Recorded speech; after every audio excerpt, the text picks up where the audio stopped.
बहुत ही सम्मान के साथ आदरणीय शशि दुबे भाभी जी, एक बार जोरदार तालियां। नहीं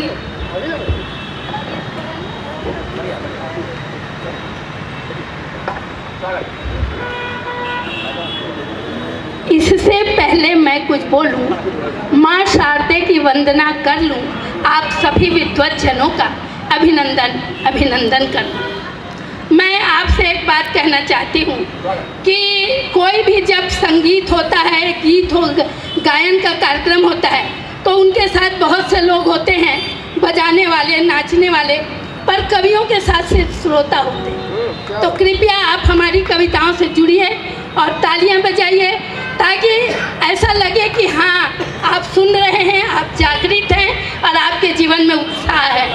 होली के समय आप यहाँ पर एकत्र हैं तो ऐसे चुपचाप बैठे रहेंगे तो अच्छा नहीं लगेगा। हंसते रहिए, मुस्कुराते रहिए और हमसे जुड़ते रहिए। तो सबसे पहले मैं माँ शारदे से विनती करती हूँ, विनती है माँ तू आपसे आशीष अपना दे, भावों से गूंथ कर मुझे शब्दों का हार दे।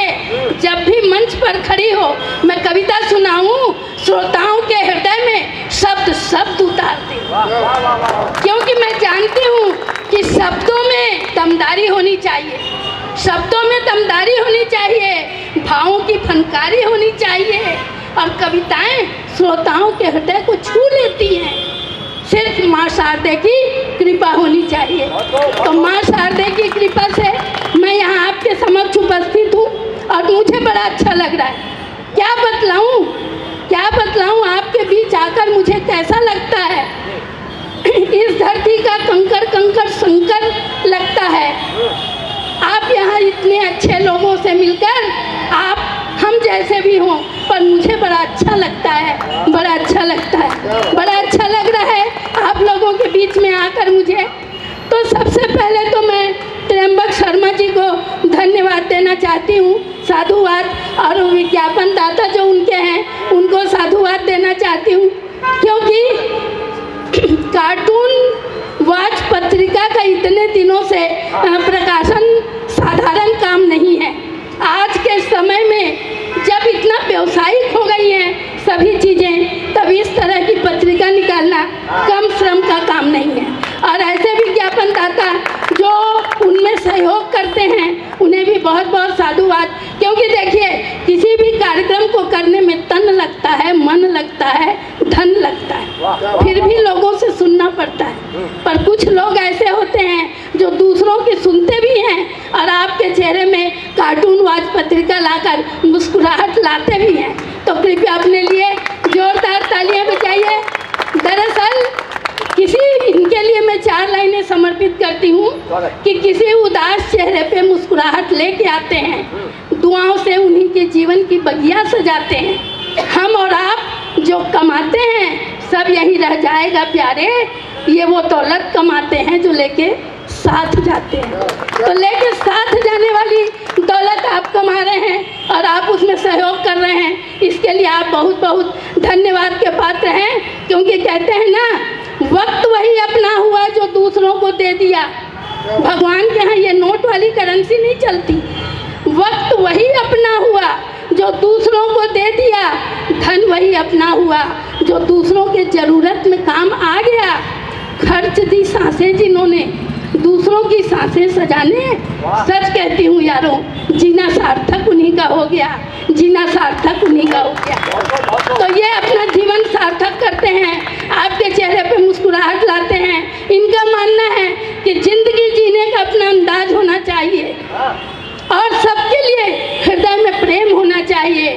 सिर्फ निधन तक धन कमाना, सिर्फ निधन तक धन कमाना ही इनके जीवन का मकसद नहीं। जिंदगी में जीवन का उत्साह होना चाहिए, जिंदगी में जीवन का उत्साह होना चाहिए। और सबसे अधिक धन्यवाद मैं आप श्रोताओं को देना चाहती हूँ, क्योंकि आज जब बेटा नहीं सुनता बाप की, किराएदार नहीं सुनते मालिक मकान की, युवा नहीं सुनते समाज की, बहू नहीं सुनती सास की, भविष्य नहीं सुनता आज की, और चांद नहीं सुनता आफताब की। ऐसे में आप बैठकर हमारे हमारी कविता सुन रहे हैं, इसके लिए आप बहुत बहुत धन्यवाद के पात्र हैं। तो उसके लिए मैं आपको 4 लाइनें समर्पित करती हूँ कि आप जैसे लोग अब मिलते कहाँ हैं?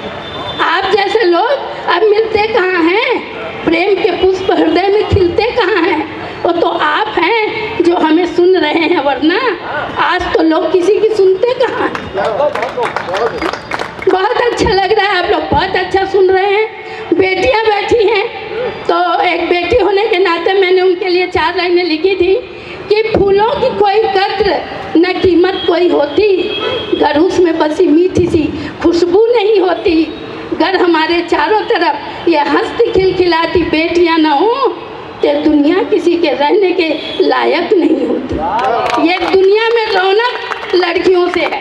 कोई भी आपके घर में त्यौहार होता है, जब बेटियां आ जाती हैं ना तो घर में रौनक लगती है, त्यौहार लगता है। इसीलिए सुनील जोगी ने कहा कि हल्दी मेहंदी कुमकुम का त्यौहार नहीं होता और रक्षाबंधन का पावन सा प्यार नहीं होता। अरे उनके घर का आंगन सूना सूना रहता है जिनके घर में बेटी का अवतार नहीं होता। तो बेटियां जिस घर में हैं उस घर में रौनक है। इसीलिए मैं इन बेटियों की तरफ से पैरवी करती हूँ कि सुनीता विलियम्स बनिए नया इतिहास रच देंगी, करो विश्वास इन पर तो ये साइना नेहवाल हो लेंगी। अरे बेटियां नहीं है किसी से कमजोर, जरा सा पंख मिलते ही ये आसमान छू लेंगी। तो ये बेटियां हमारे बीच बैठी हैं, इनको साहित्य से जुड़ा होना बहुत ज़रूरी है और आप लोग बहुत अच्छा सुन रहे हैं। इसीलिए मैं कहना चाहती हूँ कि देखिए, न खर्च होता है न पैसा लगता है, तालियां बजाइए, बड़ा अच्छा लगता है, बड़ा अच्छा लग रहा है। आप ताली बजा रहे हैं। तो हम आज यहाँ होली के कार्यक्रम में यहाँ पर एकत्र हुए हैं। हंसिए हंसाइए, आज हम यहाँ पर मिले हैं तो जी भर कर हंसिए, क्योंकि हंसने से दिमाग की नसें खुल जाती हैं। तो मिले हैं जो पल जिंदगी के खुशियों के, तो हम जी भर के हंस लें। जाम जो भरे हैं खुशियों के, उन्हें हम जी भर कर पी लें। क्या पता कल आप रहें या हम न रहें, आज हैं तो खूब जी भर के हंसा लें और हंस लें। तो खूब हंसिए, क्योंकि डॉक्टर वैद्य कुदरत, डॉक्टर वैद्य सब कहे कुदरत का कानून, और जितना हंसता आदमी उतना बढ़ता खून, उतना बढ़ता खून। तो आपको हंसाने के लिए हम यहाँ पर हैं, तो आप खूब हंसिए, क्योंकि ये होली का त्यौहार है। होली के 3 अर्थ होते हैं। होली माने पवित्र, होली माने मैं राधा श्याम की होली, और होली माने जो बीत गई सो बीत गई। तो आज आप होली के त्यौहार पर यहाँ पर हैं, जो बीत गई सो बीत गई। जी भर कर हंसिए, खिलखिलाइए और खुशियाँ मनाइए, खूब हंसिए। कुछ लोगों की हंसी, दरअसल ये माइक थोड़ा गला खींच रहा है, कुछ लोगों की हंसी बैंक के फिक्स डिपॉजिट में बंद होती है और कुछ लोगों की हंसी फेफड़े में कैद होती है। जब ऐसा होगा तो हम हंसेंगे, ऐसा कभी नहीं होता। हंसना है तो अभी हंसिए, यही समय है हंसने का, और होली के समय से अच्छा और कोई समय तो हो ही नहीं सकता। तो जी भर कर हंसिए, क्योंकि होली तो राधा श्याम की और न होली कोई। जिस पर चढ़े प्रेम रंग, फिर रंग चढ़े न कोई रंग और आपके ऊपर दूसरा नहीं चढ़ सकता। आज आप प्रेम रंग में रंग जाइए, इस होली में आप खुश हो जाइए, प्रसन्न हो जाइए।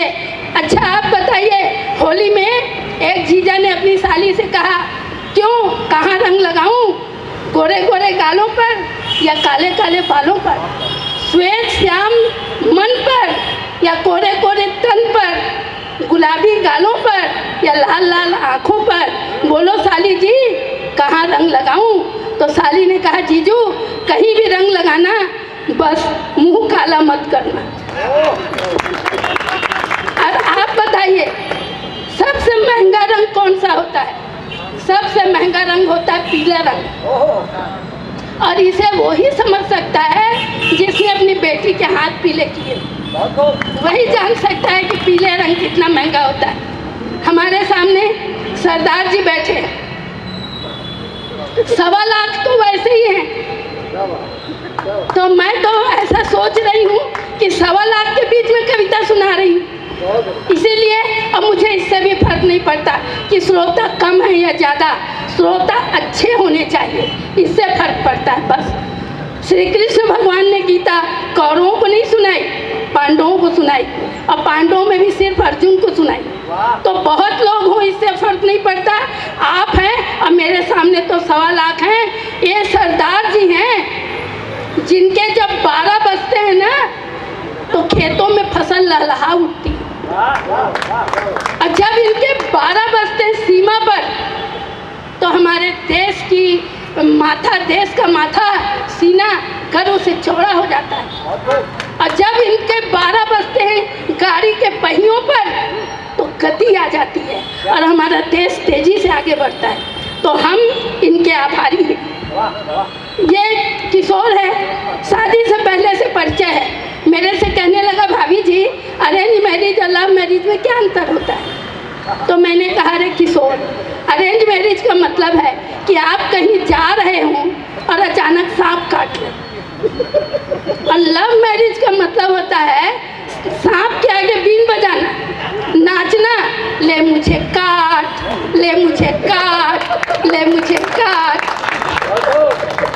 तो मेरे से कहने लगा, भाभी जी मैं लव मैरिज करूं कि अरेंज मैरिज? तो मैंने कहा, किशोर को देखा मैंने कहा तू तो भाई अरेंज मैरिज कर ले। तो कहता है, भाभी जी आप मेरे को बहुत अंडर एस्टिमेट करते हो। मैं जहाँ सर्विस करता हूँ ना तो सामने की बिल्डिंग की लड़की रोज़ मेरे को ऐसे ऐसे हाथ हिलाती है, तो मैं हूँ जो उसको घास नहीं डालता। तो मैंने कहा, अरे किशोर, उस घर में मेरा परिचय है, वो उस घर की लड़की नहीं, काम वाली है जो रोज़ कांच के पीछे पोछा लगाती है, और तू समझता है कि तेरे लिए हाथ हिलाती है। इसी तरह एक कुंवारी कन्या ने मुझ जैसी बुजुर्ग महिला से पूछा, प्यार और शादी में क्या भिन्नता होती है? मैंने कहा, अरे पगली, प्यार अंधा होता है और शादी आंखें खोल देती है। प्यार में पुरुष भाग भाग कर प्रेमिका की मांगे पूरी करता है, और शादी के बाद मांगे सुनते ही भाग जाता है। प्यार में देखिए, मैंने इस पर PhD की है, लव मैरिज और अरेंज मैरिज पे। अगर मैं एकदम सही बात कह रही हूँ, यहाँ देखिए सब शादीशुदा ही बैठे। दरअसल मेरे कार्यक्रम में शादीशुदा लोग ही ज़्यादा हंसते हैं। कुंवारों को तो कहीं भी मौका मिल जाता है हंसने का, शादीशुदा लोगों को कार्यक्रम में ही मिलता है, तो वही ज़्यादा हंसते हैं। तो मैंने इसमें PhD की है, तो आप ताली बजाकर बताएंगे कि मैंने सही ऑब्जर्वेशन किया है कि नहीं।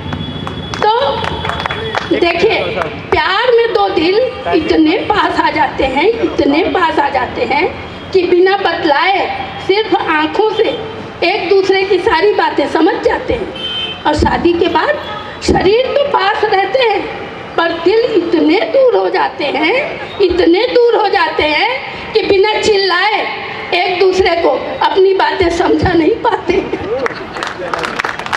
चिल्ला के ही बात करते हैं पति पत्नी, प्रेम से या धीरे से उनकी बात ही नहीं होती। तो दरअसल शादी से पहले प्रेमिका के एक एक शब्द में प्रेमी को कई कई अर्थ नजर आते हैं, ऐसा बोल रही होगी, वैसा बोल रही होगी। और शादी के बाद प्रेमिका के कहे गए सारे शब्द ही उसे व्यर्थ नजर आते हैं। दरअसल प्रेमिका नाम है प्यास का,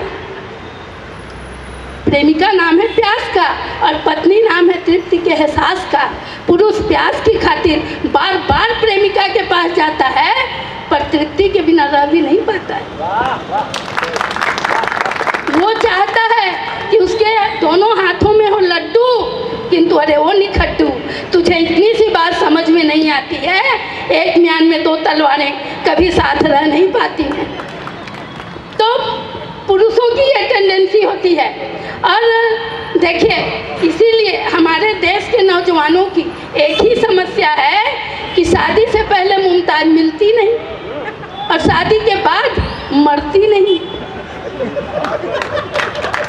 प्रेम का मतलब होता है कहाँ गई थी जानू, और शादी का मतलब होता है कहाँ मर गई थी। इसीलिए आप देखेंगे कुंवारों के घर के सामने लिखा रहता है होम स्वीट होम, और शादीशुदा के घर के आगे लिखा रहता है ओम शांति ओम। शादी से पहले प्यार में सब कबूल है, और शादी के बाद फिजूल है। हर पत्नी यहाँ बैठी है भाभी जी, तो देखिए अगर मैंने एकदम सही बात कही हो तो आप लोग की तालियां चाहूंगी कि उसका पति उसे आई लव यू बोले। पति सब कुछ बोलता है, सिर्फ यही 3 शब्द नहीं बोलता। तो मैंने भी ये जानने के लिए कि मेरे पति मुझे कितना प्यार करते हैं, आई लव यू बोलते हैं कि नहीं बोलते, मैंने उनसे कहा क्यों जी, अगर मैं घर से लड़ झगड़ कर कहीं भाग जाऊं या यूरोप टूर पे जा रही हूँ, वापस ही ना आऊँ, तो तुम क्या करोगे? रोगे, पछताओगे, अखबारों में कैसे कैसे विज्ञापन दोगे, जरा मुझसे भी तो कहो। पति ने कहा, पगली मैं तेरा शुभ चिंतक हूँ, लिखूंगा जहाँ भी रहो खुश रहो। शादी से पहले का वादा याद दिलाते हुए मैंने अपने पति देव से कहा क्यों जी, शादी से पहले तो बड़े बड़े वादे करते थे, चांद सितारे तोड़कर लाकर मेरी जुल्फों में सजाने की बातें किया करते थे, और अब मॉल में, ये अंबुजा मॉल में 2 साड़ी भी दिलाने को कहती हूँ तो बहाने बनाते हैं। पति देव ने कहा, पगली भला चुनाव के पहले के वादे चुनाव के बाद कभी पूरे किए जाते हैं? वर्तमान पति और भूतपूर्व प्रेमी से मैंने कहा क्यों जी, पहले तो तुम बड़ा प्यार जताते थे, अपने घर की दीवार फांदकर मेरे घर की छत पर मुझसे मिलने चले आते थे, अब तुम्हारे प्यार को क्या हो गया है? पति देव ने कहा, पगली अब तो उसी छत से मेरा कूदने का मन हो रहा है। एक दिन मेरे पति देव प्रवचन से लौट कर आते ही गले लगाया। मैंने कहा क्यों जी, संत महात्मा ने आपको रोमांस करने के लिए कहा है? बोलने लगा, नहीं रे पगली, मुसीबत को गले लगाने को कहा। तो इसी तरह देखिए, फॉरेन में देखिए, जहाँ देखिए वहाँ प्यार प्यार प्यार, घर में प्यार, बाहर प्यार, गार्डन में प्यार, पिक्चर में प्यार, सब जगह प्यार, और 2 साल में प्यार का कोटा खत्म और फिर तलाक। पर एक हमारा देश है जहाँ पति पत्नी अगर आधे घंटे भी प्रेम से बैठे दिख जाएं तो आप समझ जाइए या तो पति दूसरे का है। आधे घंटे भी प्रेम से बातें नहीं कर सकते। फॉरेन में देखिए, एक रजिस्ट्रार के पास नौजवान गया, बोला मुझे अपनी शादी रजिस्टर्ड करानी है। बोली ये शादी रजिस्टर्ड नहीं हो सकती। बोले क्यों नहीं हो सकती? बोले इसमें तो एक्सपायरी डेट का कॉलम नहीं है। तो एक वो देश है जहाँ एक्सपायरी डेट का कॉलम नहीं होता तो रिश्ते नहीं बनते, और एक हमारा देश है आदमी एक्सपायर हो जाता है पर रिश्ते एक्सपायर नहीं होते।